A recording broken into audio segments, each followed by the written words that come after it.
ایک school teacher پر ایسی کیا مشکلات پیش آئیں کہ وہ ٹیچر سے گنڈا گرد بن گیا؟ پولیس اور جرائم پیشہ لوگوں میں دوستانہ مراسم کیوں؟ عنایت اللہ کے قلم سے نکلا ایک بہت ہی خوبصورت ناول ہیرے کا جگر،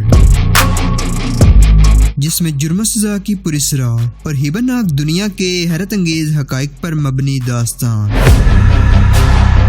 کہانی کی طرف بڑھنے سے پہلے ہمارے چینل کو سبسکرائب کریں اور ساتھ بیل کے آئیکن کو پریس کریں تاکہ ہماری ہر نیو آنے والی ویڈیو آپ تک بآسانی پہنچ سکے۔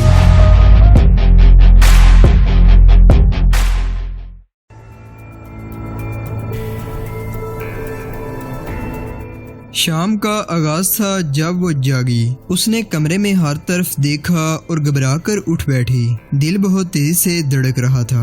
اعصاب جو اس قدر طویل نیند سے سکون پذیر ہو گئے تھے پھر کھینچنے لگے۔ خوف و ہراس چھایا ہوا تھا۔ وہ کچھ سوچ ہی رہی تھی کہ ایک نو عمر اور صاف ستھرا لڑکا کمرے میں داخل ہوا۔ نہا لو، لڑکے نے کہا۔ آؤ تمہیں غسل خانہ دکھا دوں، میں چائے لے آتا ہوں۔ سنو، یہاں آؤ، میں تمہیں یہاں سے نکلنے کا راستہ نہیں بتاؤں گا، لڑکے نے سنجیدگی سے کہا۔ اور جو مرضی ہے پوچھ لو۔ ناز مسکرا دی، ایسی مسکراہٹ جس میں شکست اور افسردگی رو رہی تھی۔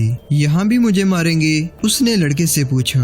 نہیں، یہاں کسی کو مارا نہیں جاتا، لڑکے نے جواب دیا۔ یہاں قتل کیا جاتا ہے۔ مجھے بھی قتل کریں گے؟ ناز نے یوں اطمینان سے پوچھا جیسے اس کے جرم کی یہی سزا تھی جس کے لیے وہ ذہنی طور پر تیار تھی۔ یہ استاد کو معلوم ہوگا کہ وہ تمہارے ساتھ کیا سلوک کرے گا، لڑکے نے کہا۔ رات کو اس نے تمہارے ساتھ باتیں کی ہوں گی۔ وہ جسے قتل کرتا ہے اسے پہلے بتا دیتا ہے۔ تمہیں کیا بتایا تھا اس نے؟ کہتا تھا تمہیں یہاں کوئی پریشان نہیں کرے گا اور اب تم یہیں رہو گی۔ اور بس لڑکے نے اس کا فکرہ کاٹتے ہوئے کہا، تم اب مزے میں رہو گی، یہاں تمہیں کوئی نہیں ستائے گا۔ استاد جو کہہ دیتا ہے وہی کرتا ہے۔ لڑکا اس کے پاس بیٹھ گیا اور مسکرا کر پوچھنے لگا، تمہیں استاد نے اپنے لیے رکھ لیا ہے؟ ناز کو غصہ آنے ہی والا تھا کہ اسے یاد آ گیا کہ وہ مہذب دنیا سے بہت دور زمین دوز بستی میں قید ہے۔ وہ سنبھل گئی اور بولی، یہ تو مجھے معلوم نہیں۔ اس نے تمہیں کچھ بتایا تھا؟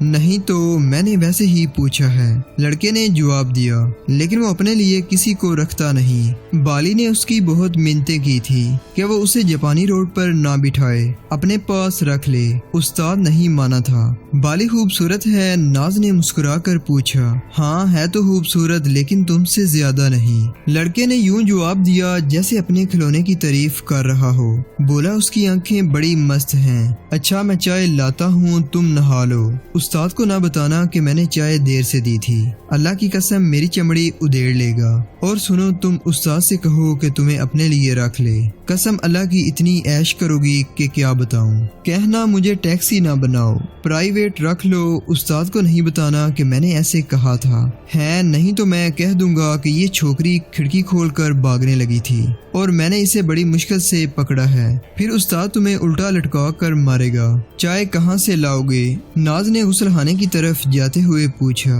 ہوٹل سے، لڑکے نے جواب دیا۔ استاد نے کہا تھا کہ چائے کے ساتھ ہاف بوائل انڈے اور ایک فروٹ کیک لانا، اور رات کے کھانے کے لیے بھی مرغی، 6 کباب اور 2 شاہی ٹکڑے کہہ گیا تھا۔ ناز کے منہ میں پانی بھر آیا اور وہ غسل خانے میں گھس گئی جہاں تولیہ، صابن، کنگھی اور تیل کی نئی بوتل رکھی گئی تھی۔ ایک طرف کھونٹی پر نیلے رنگ کا ہملٹن کا سوٹ اور دوپٹہ لٹکا ہوا تھا۔ دروازے میں نئے باتھ روم سلیپر پڑے تھے۔ دیوار کے ساتھ نیا آئینہ لٹکا ہوا تھا۔ وہ آئینے کے سامنے جا کھڑی ہوئی مگر اپنے آپ کو پہلی نظر میں پہچان نہ سکی۔